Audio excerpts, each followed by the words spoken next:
Watching a very interesting video by a guy called Nick Symmonds. Nick Symmonds is a former 800-meter runner. He ran at the 2012 Olympics, and he made the final, and he ran like 1:42, which is pretty fast, I have to say. But anyway, this guy, he talks about how he's healthier and happier now than he was when he was competing. Now he's 36, and he's just like he's happier than ever. He's an entrepreneur. He's a YouTuber. He's got like 9.7 thousand subscribers, so he's doing well, but he's not like the biggest YouTuber out there. But anyway, so he talks about why he's healthier and happier now than he was at his peak. So he used to get a lot of injuries when he was running because it's extreme level. You're competing, like you're trying to get better at one kind of discipline. It's not very well rounded, as he said. Now this guy only ran like 10 miles a day, which is not crazy high mileage or anything like that. But at the same time, he's an 800-meter runner, so he's probably more of a power athlete by nature compared to the likes of me. And so 10 miles might seem like a lot to him. And also, because he's running the 800, he's doing a lot of speed, fast, kind of high intense stuff. 200-meter intervals at your 800 pace. That would be like his staple workout. And these guys, they do like 20 by 200 meters, which is, volume wise, it's not crazy high, but it's very intense doing that amount of. It's practically sprinting, to be honest. So and here's one of the most interesting things I found about the video.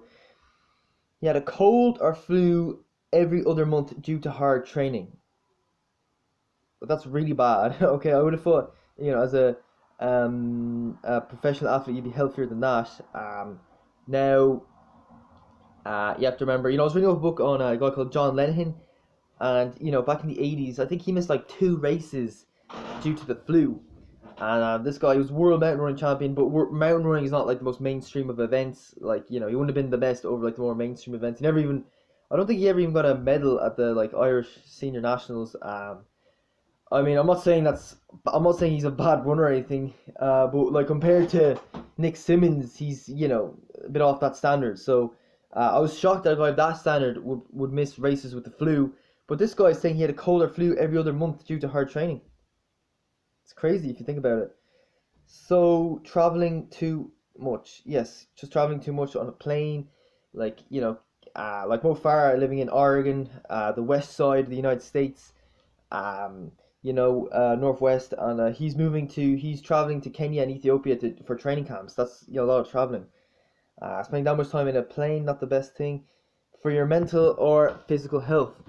Okay, so he had very little flexibility, couldn't lift a lot of weight. Yeah, because he's training for that one event, the 800 meters.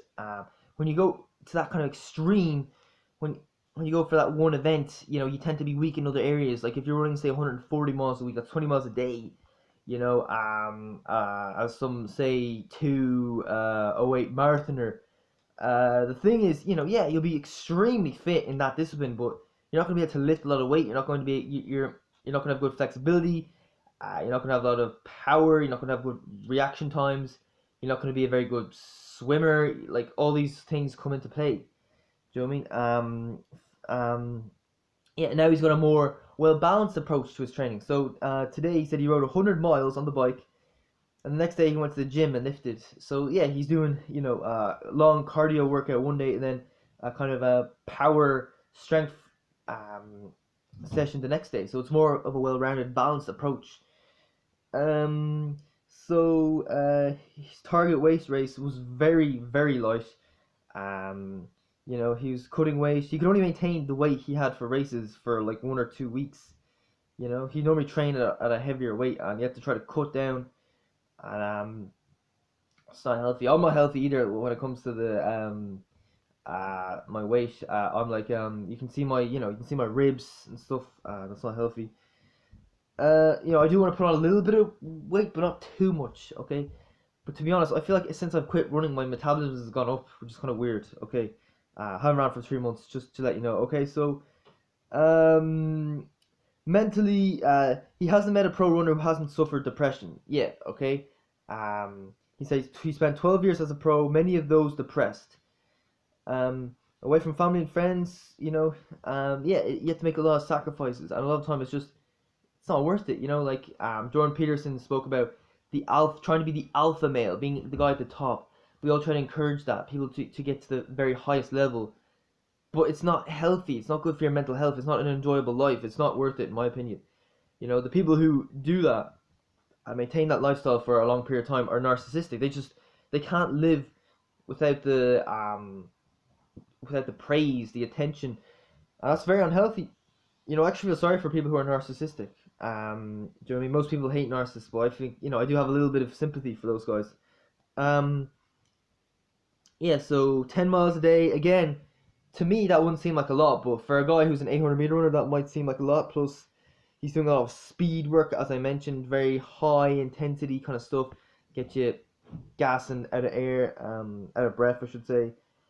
So he was ranked to number two in the world in 2013, and in 2014 he got a stress factor and missed the season. So yeah, you go from one high to one low so quickly, and people don't seem to understand that. It's a big deal. People suffer a lot from depression, and stuff like that.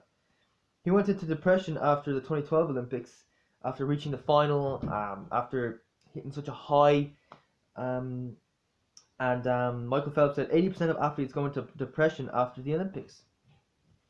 Okay, and sponsors drop out after the Olympics. And he's happier today as an entrepreneur and a YouTuber because he's got a more well balanced, well rounded lifestyle.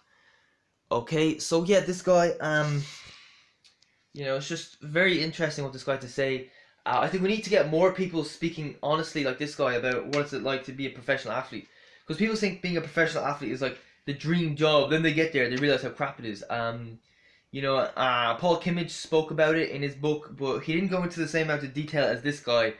Um, so yeah, we really need to get more athletes speaking up about this. Not just so they can talk about their feelings. It's so just to make people aware of what actually goes on. Do you know what I mean? Personally, I think sport should be made amateur. I thought this before. Sport should be amateur. It should just be something fun you do in your free time. But now I'm thinking, um, even strongly, my views on this are even stronger now. The amount of depression involved in this. So and that's the thing. I have my regrets looking back. Being a runner and just my dad at 15, my dad said, "Oh no, your running's your thing. You want to stick just to running now." And I kind of regret that. I'm like, yeah, I stuck to running and it's kind of crap. I wish I did. I wish I had a little bit more of a well balanced life.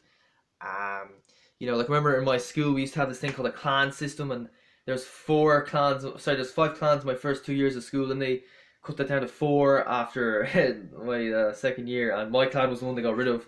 Um, yeah, we used to play like sports. We used to do these like music.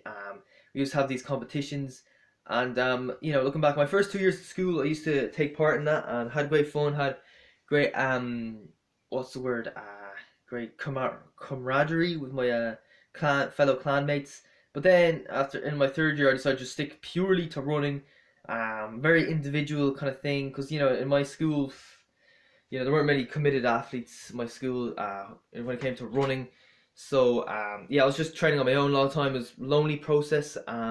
If I did the clan sports more and just try to have a more well balanced life, then I would have been happier. And I realized it's not worth chasing these dreams or success. You're better off just have a well balanced lifestyle. Well balanced lifestyle means maybe being good at a few different things, but not being amazing, not being good enough to be like famous or stand out or make you to get your name on the newspaper. But you're better off not having that at all, because as George Best mentioned in his book, he couldn't handle the fame. My mother said, "Oh, you're better off to be an ordinary person." I think that's true, but nowadays everyone's like, "Oh, ordinary is bad. You need to be some famous celebrity and all this crap, and you need to go beyond the crowd and don't conform. Be a non-conformist and do things differently." No, no, I don't agree with that.